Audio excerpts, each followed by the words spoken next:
Okay, so now it's time for leg 2 of the trip when we went to Brussels, Belgium.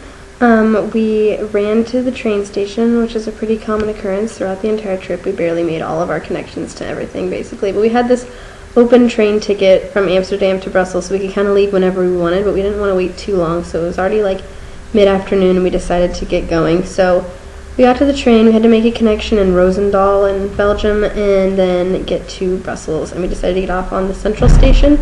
So we got off, and we realized that we didn't really know where our hostel was, and I didn't have my app downloaded yet because I hadn't had Wi-Fi, so we had to just like sneak into this weird hotel lobby that was near the station and like use their computer, I don't even know, nonchalantly, but we also ended up being able to print things out there, which was probably not really allowed because we weren't guests of the hotel, but anyway. So we figured out where our hostel was. It was just about sundown time by the time we got to Brussels, and it's a super pretty city, it's pretty clean, and we just kind of wandered through the city asking people to kind of check back on our map where we were going to make sure we were headed in the right direction, and we finally found our hostel. It seemed like in a weird part of town, but it wasn't really. It was actually a really nice hostel. It was like a hotel. It was called the Mannekin or something like that.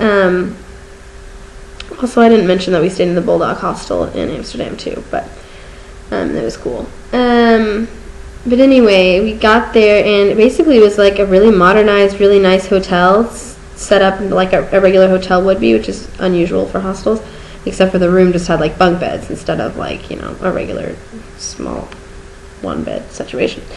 So anyway, there was one girl in our room, but we didn't even meet her or know about her until the next morning, and she was from Canada, and she seemed cool, but she was like gone the whole time.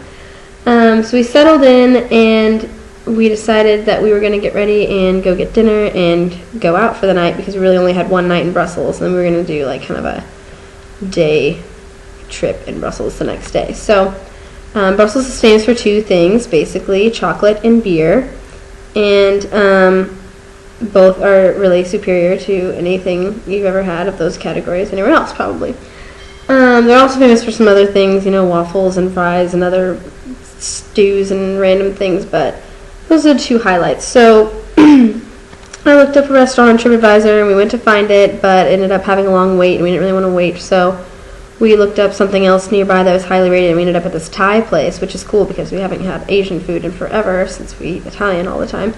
So we ended up in this Thai restaurant, and it wasn't super busy, but it had literally the best curry of my life. It was the most delicious thing ever, and we all had to get like a beer with basically every meal because there's so many varieties of Belgian beer. It's insane. Like Hoegaarden's one of the most famous ones, but there's like Blanche de Bruges and like Blanche de Bruxelles and like all kinds of, it's nuts. There's this bar that we ended up going to later in the night after dinner. We went back and we got ready, and then we went out. And it's a 3-story bar, and they have like over, I think, 1,000 different varieties of beer. Like when you ask for the menu, they just literally give you like these phone book catalogs of different beers, and they have like descriptions and pictures of all of them. So it's really kind of fascinating. And it was really cool because we just kind of started at the bottom level of the bar and like got a different beer at each one. I skipped a level because I'm a lightweight and I'm a girl. So the boys got like double the size and double the quantity everywhere we went, so I just paced myself appropriately.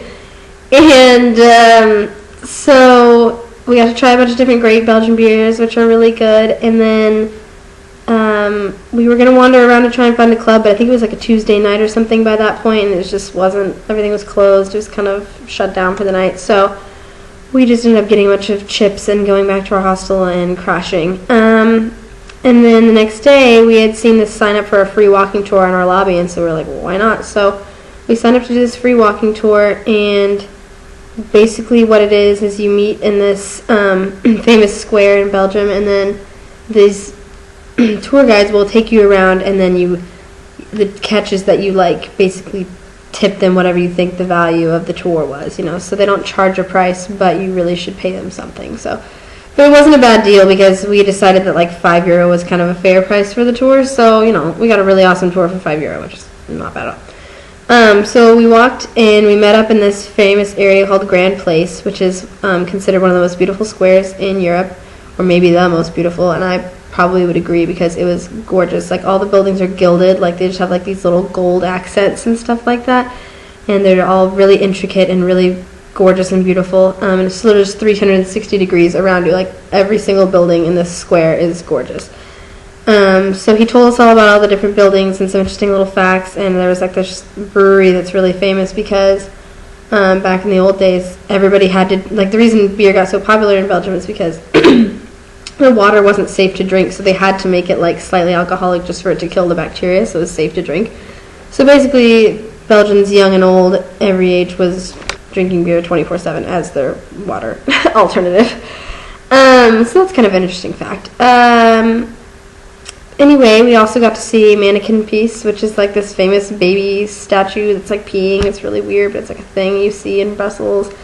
We saw like the stock market, little building, a bunch of really great churches. There's like a Notre Dame like replica thing, Royal Palace, which is huge and really cool. Brussels is actually the capital of the European Union, so there's a lot of like EU stuff everywhere. And there's this park called Royal Park right across from Royal Palace, and it was so peaceful and so gorgeous. It reminded me of Central Park. There was just like fall foliage and leaves falling everywhere, and it was like this beautiful time of day, and the weather was unbelievable. And the city really is just really clean and really pretty. It's just, I really wish we could have spent some more time there because there's a lot more to see and cool things to do. And I was running out of money by that point because I was having to borrow. I had to borrow money the entire time since I didn't have a card. So I was like, I had one of the guys was kind of my sugar daddy for the week, so I had to just like have him get money out of an ATM for me, and I had to pay him all of it back when I got back. So anyway, I was running low on funds. I didn't really want to ask him because I felt bad bothering him, and so I didn't even get to buy any chocolate in Belgium, which I will regret for the rest of my life because like that's the only other thing they're famous for. But luckily, one of the guys I was with got a hot chocolate at one of our little stops, and so I got to taste some of it because it had a bar of like Belgian chocolate melted into it, and it was literally the most delicious thing ever. So I know I would have loved it. But anyway, something for me to do in the future. I got a waffle that was really good. I got a waffle in Amsterdam also, though, that was covered in Nutella and whipped cream, and it was like unbelievably delicious. So I think in comparison, I thought it wasn't as good. But they're known for their Flemish stew because Belgium is half French, half Dutch. So they have like famous French dishes and famous Dutch dishes and whatever. So I guess Flemish, I think, is Dutch. I don't know, Danish, or not Danish, that's something else. I don't know, whatever. It's like a stew. It's really good. We got that. All of us ordered the same thing, and all of us really liked it. It was just so peaceful there. I really liked everything about Brussels. I could just like have wandered around the city streets for a long time. And the people were really cool. Like our tour guide was awesome. He was really funny and really personable and everything. I'm trying to remember. I feel like I'm forgetting something critical. I don't know. Anyway, our hostel was really nice. We barely made it to our train to Paris, but of course, as we always barely made it, we did. And we found our train, and it was pretty nice. And then we got to Paris that evening, and everything went pretty well. So Brussels was a nice spot.